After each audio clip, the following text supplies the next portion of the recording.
आणि निरीक्षण करायचं. Okay. Now just wait and watch. करायची सुरुवात. हा काचेचा ग्लास, त्याच्यामध्ये हा कागदाचा गोळा घालते मी आणि त्याला उपडा केला म्हणजे उलटा. आता हा ग्लास पाण्यात तसाच बुडवला. पूर्णपणे बुडला का? हा ग्लास आपला पूर्णपणे बुडला. आता यातला कागदाचा गोळा ओला झालाय की नाही त्याचं आपण बघायचं. काढायचं का?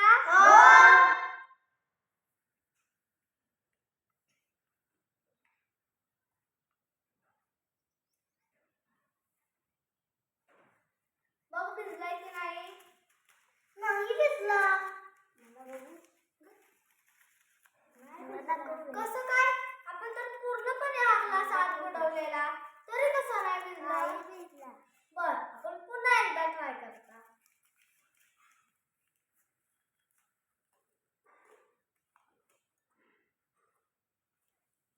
त्यात कागदाचा गोळा घातला. आता हा ग्लास उपडा करायचा म्हणजे उलटा, तसाच पाण्यात बुडवला. पूर्णपणे बुडला का हा काचेचा ग्लास? आता आपण थोड्या वेळ या पाण्यातच ग्लास ठेवूयात म्हणजे आतला कागदाचा गोळा भिजेल. काढायचा का?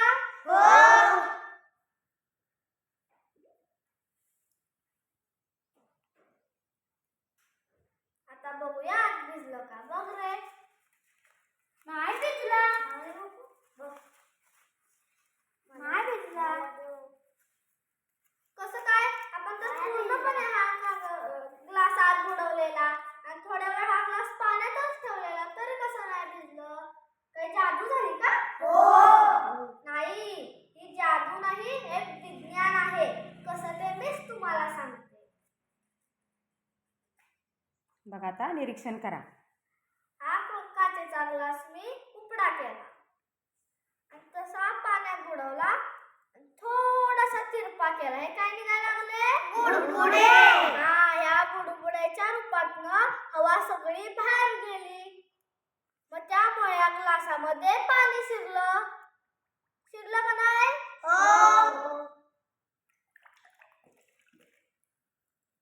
आता बघ बरं, कागद भिजलाय की नाही? भिजला ना?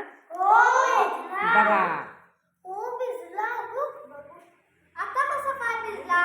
मगाशी मी उपडा करून असा घातला तेव्हा ती हवा बाहेर पडलीच नाही.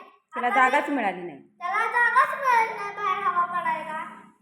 थोडासा तिरपा केली की त्याला हवा पडायला जागा भेटली. मग त्या बुडबुड्याच्या रूपातनं ती हवा बाहेर पडली, म्हणून ग्लासमध्ये पाणी शिरलं, म्हणून आपला कागद भिजला. कळलं का कसा भिजला? म्हणजे ह्या ग्लासमध्ये हवा आहे की नाही? म्हणजे कोणत्याही रिकाम्या भांड्यात हवा ही असते. आता हा आपला वर्ग, त्या वर्गात पण हवा आहे, पण ती आपल्याला डोळ्याला दिसत नाही. म्हणजे कोणी विचारलं आपल्याला की ह्या ग्लासमध्ये काय आहे, की सांगायचं नाही की हा ग्लास रिकामा आहे, म्हणायचं की ह्या ग्लासमध्ये हवा आहे. काय सांगणार? हवा आहे.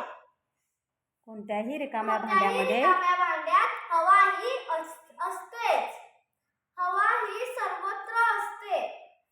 आता बघा, असं मी घातला की थोडासा तिरका केला की बुडबुडे निघतात.